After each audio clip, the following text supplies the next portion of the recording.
Mullah Nuruddin Abdul Rahman ஜாமி ஒரு சூஃபி ஆப்கானிஸ்தான்ல வந்தாங்க. பெருமானாருடைய ஆஷிக், காதலர், மாபெரும் காதலர். எப்ப பார்த்தாலும் அழுதுகிட்டே இருப்பான். மக்கள் கேட்பாங்க, ஏன் அழுவுறீங்க?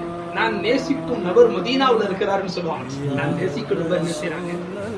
தனம் ஃபர்சுதா ஜாம் பாரா ஜே ஹிஜ்ரா யா ரசூலல்லாஹ். சர்க்கார், என்னுடைய உடல் மெலிந்து போய்விட்டது. ஜாம் பாரா, என் உயிர் துண்டு துண்டாக ஆகிவிட்டது. சர்க்கார், ஜே ஹிஜ்ரா யா ரசூலல்லாஹ்.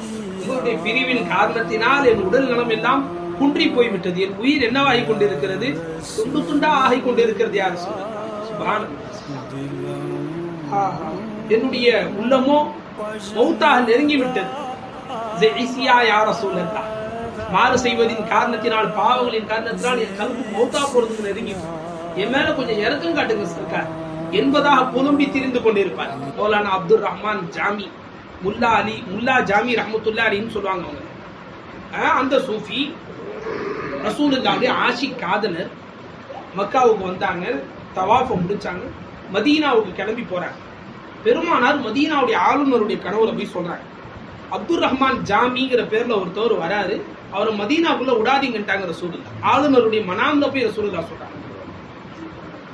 ஆளுநர் அந்த கூட்டத்தார்கிட்ட விசாரிக்கிறாரு, இங்க யார் அப்துல் ரஹ்மான் ஜாமி? நாத்தா அப்படின்னு சொல்றாங்க. நீங்க உள்ள வர்றதுக்கு அனுமதி கிடையாது, அப்படியே ரிட்டர்ன் போயிடுங்கட்டாங்க. பதறி போயிட்டாங்க அப்துல் ரஹ்மான் ஜாமி. அடுத்த தடவை என்ன செஞ்சாங்க, இந்த இப்படி சூழ்நிலை ஆயிடுச்சு. கொஞ்ச நாள் வெளியில இருந்தாங்க. திரும்ப மதீனாவுக்குள்ள போறதுக்காக மதீனாவுக்கு போன சில மக்கள்கிட்ட சொல்லி, உங்களுடைய அந்த பார்சல் பையெல்லாம் இருக்குல்ல, உங்க பொட்டிகளுக்குள்ள என்ன மறைச்சிக்கிங்க அப்படின்னு கொஞ்சம் காசுகளை கொடுத்து எப்படியா கொண்டு போய் ரசூலுல்லாஹ்வுடைய ரவுதால என்ன நிறுத்திடுங்க. நான் என்ன செஞ்சுக்கிறேன், சர்க்கார் சலாம் சொல்லிக்கிறேன். அந்த மாதிரி அவரை பொட்டியில மறைச்சு வச்சு உள்ள லக்கேஜோட சேர்ந்து தூக்கிட்டு போறாங்க.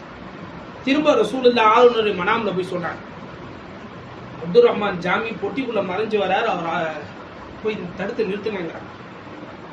ஆளுநர் திரும்ப எஞ்சி செக் பண்ணா பொட்டிக்குள்ள மறைஞ்சிருக்கிறாங்க. முடிச்சு வெளில அனுப்பிட்டாங்க, போங்க. மூணாவது தடவையும் அவங்க என்ன செய்யறாங்க, ஆடுகளுடைய மந்தை மதீனாக்குள்ள நுழையுது. அந்த ஆடுகளோட ஆடா பூந்து போயிட்டு இருக்கிறாங்க. சர்க்கார் திரும்ப அந்த மனாமல போய் சொல்றாங்க, ரசூலுல்லாஹ் அப்துல் ரஹ்மான் ஆடுகளோட சேர்ந்து வந்துட்டு இருக்கிறார், அவரை போய் பிடிங்க. ஆளுநருக்கு சரியான கோபம் வந்துருச்சு.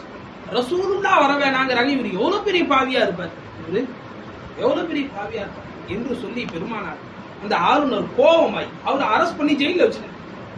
ரசூலுல்லாஹ் அவர் திரும்ப மனாம்ல போய் சொல்றாங்க, நீ எதுக்கு அப்துல் ரஹ்மான் ஜாமி அரெஸ்ட் பண்ண? அவர் என்னுடைய காதலர், என் மீது எவ்வளவு பைத்துகளை எழுதியிருக்கிறார். இப்போது அவர் என் ரவுதால எனக்கு முன்னால் நின்று படித்தால் எழுந்து அவர் முசாபா செய்ய வேண்டிய நிலைமை வந்தது. அதனால்